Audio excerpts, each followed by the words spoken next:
नाज़रीन मैं सिवनी, आप देख रहे हैं चैनल न्यूज़ पॉइंट। नाज़रीन, इमरान खान ने ये डिमांड की थी कि आर्मी चीफ के खिलाफ इंक्वायरी होनी चाहिए। जो साबिक आर्मी चीफ कमर जावेद बाजवा थे उनके खिलाफ इंक्वायरी होनी चाहिए।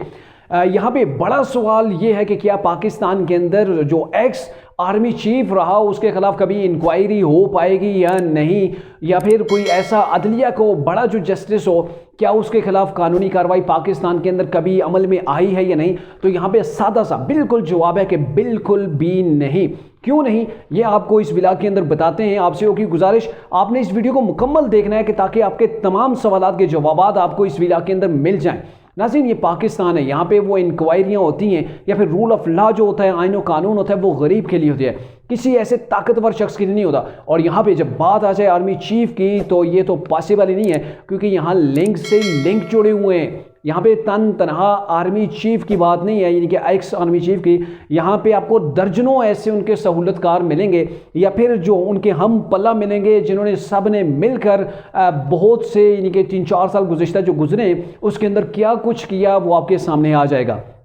लेकिन अब जो इमरान खान ने वॉइस ऑफ अमेरिका को जो इंटरव्यू दिया उसके अंदर उन्होंने डिमांड की कि आर्मी चीफ ने क्योंकि मेरे खिलाफ रजीम चेंज ऑपरेशन किया था, और यह अमेरिका से ऑपरेशन नहीं हुआ था बल्कि पाकिस्तान से इसे हैंडल किया गया था, और पाकिस्तान से आर्मी चीफ जो है वो कमर जावेद बाजवा उन्होंने शुरू किया और जाके अमेरिका को मुतमईन किया कि इमरान खान आपके खिलाफ है, वो आपकी बात नहीं सुनेगा, वो आपकी बात के बिल्कुल मुखालिफ चलेगा। तो अमेरिका के जाके मतलब कान भरेगे इमरान के मुताबिक, और फिर अमेरिका ने जो है वो इस रजीम चेंज जो ऑपरेशन था उसके अंदर उन्होंने शमूलियत की, या फिर उन्होंने अपना भी वजन जनरल बाजवा के पल्ले के अंदर डाला और मेरी गवर्नमेंट को गिरा दिया। यहाँ पे इमरान की डिमांड है कि इंक्वायरी होनी चाहिए साबिक आर्मी चीफ के खिलाफ। उससे पहले मुस्लिम नून के जो रहनुमा हैं मियां जावेद लतीफ़, उन्होंने भी कुछ ऐसा ही कहा था कि आर्मी चीफ के खिलाफ इंक्वायरी होनी चाहिए। तो यहाँ पे बड़ा मेजर सवाल ये पैदा होता है कि आर्मी चीफ के किस टेन्योर की, यानी कि कितनी टाइम ऑफ जो उनके पीरियड था उसका जो है वो इंक्वायरी होनी चाहिए। तो बेसिकली इमरान ये चाहते हैं कि जब उनको गवर्नमेंट से निकाला गया, यानी कि रिसेंटली जो 10 से 11 महीने हुए, इसका हिसाब लिया जाए, लेकिन वो इससे पहले का नहीं कहेंगे। यानी कि 2017-2018 के अंदर इमरान खान की मोहब्बत के अंदर साबिक आर्मी चीफ कमर जावेद बाजवा ने बहकर किया कुछ पाकिस्तान के अंदर किया जो जिसे कहते हैं ना बिल्कुल मुमकिन ही नहीं था, वो भी उन्होंने किया। तो इमरान खान चाहेंगे कि उसके ऊपर राज का राज ही रहे, उसके ऊपर पर्दा ही रहे, उस बात को बिल्कुल न छेड़ा जाए, और सिर्फ ये इंक्वायरी की जाए कि मेरी गवर्नमेंट को गिराया गया, उसके पीछे जनरल बाजवा का हाथ था, और जनरल बाजवा का हाथ क्यों था उसके इस चीज़ की उनसे जो वो पूछताछ की जाए। उन्होंने मेरे खिलाफ ये ग्रैंड ऑपरेशन क्यों किया, मुझे क्यों पार्लियामेंट से बाहर निकलवाया पीडीएम को मुतहद करके। अब अगर आप देखें कि 2017-18 के अंदर क्या हुआ पाकिस्तान के अंदर, उसके अंदर भी कमर जावेद बाजवा अकेले नहीं है ना। तो ये जो ग्रैंड ऑपरेशन बाद में हुआ या पहले हुआ, तो यहाँ पे कमर जावेद बाजवा साहब के अकेले बस की बात नहीं थी, यहाँ उनके हम पल्ला बहुत से लोग हैं। यहाँ पे पाकिस्तान के अंदर कोई इंक्वायरी नहीं होगी। इंक्वायरी इसलिए नहीं होगी कि अकेले तना शख्स की बात होती तो उसके खिलाफ इंक्वायरी भी हो जाती। यहाँ उनके हम पल्ला बहुत से लोग हैं जिन्होंने मिलकर सहूलतकारी की थी इमरान खान को लाने के लिए, इमरान खान प्रोजेक्ट को कामयाब बनाने के लिए। उन्होंने बड़े बड़े सियासतदानों के जो मतलब सियासत के जो बड़े पहाड़ थे उनको भी उन्होंने राई की तरह ज़मीन के ऊपर गिरा के हमवार कर दिया था। और फिर इमरान खान को कहा था कि लाडले मियाँ आप दौड़ें, आप सियासत के मैदान के अंदर अकेले दौड़ें और आपने पहली पोजीशन यानी कि अव्वल पोजीशन हासिल करनी है। तो वो सारा सिनेरियो आपके सामने है। कैसे, मतलब आपको एक मिसाल देता हूँ। जस्टिस शौकत अजीज़ सिद्दीकी थे, उन्होंने ये रिमार्क्स दिए थे कि जो नवाज शरीफ का जब ट्रायल वो चल रहा था ना, जब उन्हें नाअहल किया गया था, तो उस वक्त उन्होंने ये कहा था कि ये जो बेंच बनते हैं सुप्रीम कोर्ट के अंदर, जो बेंच बनते हैं अदलिया के अंदर, जो बेंच बनते हैं जो मुख्तलिफ केसों की सुनवाई करते हैं, तो वो बनते हैं जी अदलिया की मर्ज़ी के बजाय इस्टेब्लिशमेंट की मर्ज़ी से बनते हैं। और फैसले मुख्तलिफ जो है JIT हो या फिर कुछ भी हो, व्हाट्सएप के ज़रिए से फैसले आते हैं, और जो इस्टेब्लिशमेंट है वो इंटरफेयर कर दी है अदलिया के फैसलों के अंदर।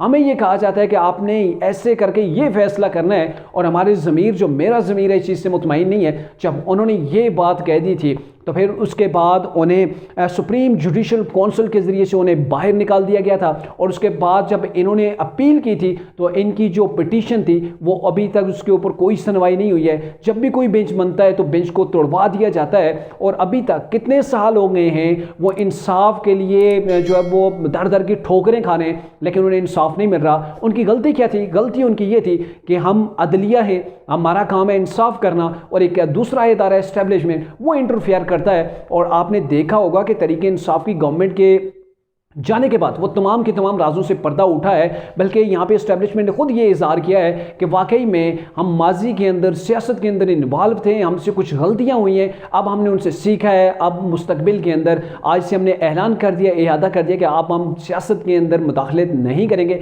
सियासतदान जाने और उनके काम, लेकिन जो पिछली तबाही थी, जो पिछला कबाड़ उन्होंने निकाल दिया था, वो उनके माथे के ऊपर टैग ऐसे ही रहेगा। अब जस्टिस शौकत अजीज़ सिद्दीकी जो थे, उनके खिलाफ क्या हुआ कि उनकी अपील भी नहीं सुनी जा रही, जुडिशल काउंसिल के जरिए से उन्हें बाहर निकाल दिया गया। और पूरी कौम जानती है कि उस वक्त के जो 2 जज थे, इनके जो उस वक्त के जस्टिस साकिब निसार साहब थे, आसफ खोसा साहब थे, इनके नाम बड़े सामने आते हैं, जिनके ऊपर मुस्लिम लीग नून ने भी एलिगेशन लगाए थे कि ये वो लोग हैं जो मोहरा बने हुए हैं और इमरान खान के सहूलतकार हैं और पीछे इनके इस्टेब्लिशमेंट है। तो ये सारी चीज़ें उस वक्त भी कही जा रही थी। और अभी मुस्लिम लीग नून ये कभी नहीं चाहेगी कि ये जो मौजूदा यानी कि इमरान खान को गवर्नमेंट से बाहर निकाला गया, तो उसके निकालने के अंदर कहीं इस्टेब्लिशमेंट का रोल था या ऐसा कुछ। मुस्लिम लीग नून भी यही चाहेगी, पीडीएम भी यही चाहेगी कि अगर जनरल बाजवा का एहतसाब होना है तो उस टाइम पीरियड के अंदर हो कि जब 2017-2018 के अंदर कैसे इलेक्शन को हाईजैक किया गया था, तो वो तमाम चीज़ें सामने हैं। लेकिन बहरकैफ अगर बात को शॉर्ट किया जाए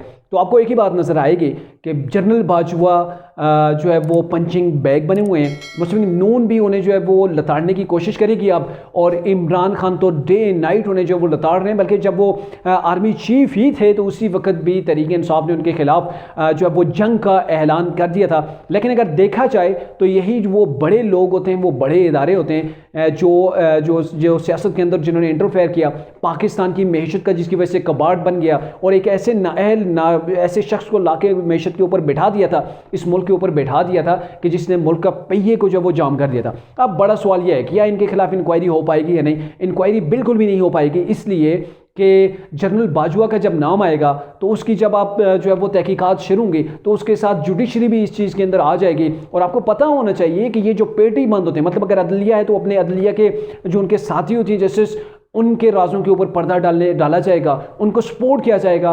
आर्मी है तो वहाँ पर भी यही होगा, इस्टेब्लिशमेंट है तो वहाँ पर भी यही होगा। जैसे पुलिस के हवाले से ये तासर आम होता है कि पुलिस के पेटीबंद जो साथी होते हैं ना, वो अपने साथी का तहफ़्फ़ुज़ करते हैं, उसका दिफा करते हैं, उसी के लिए कोशिश करते हैं।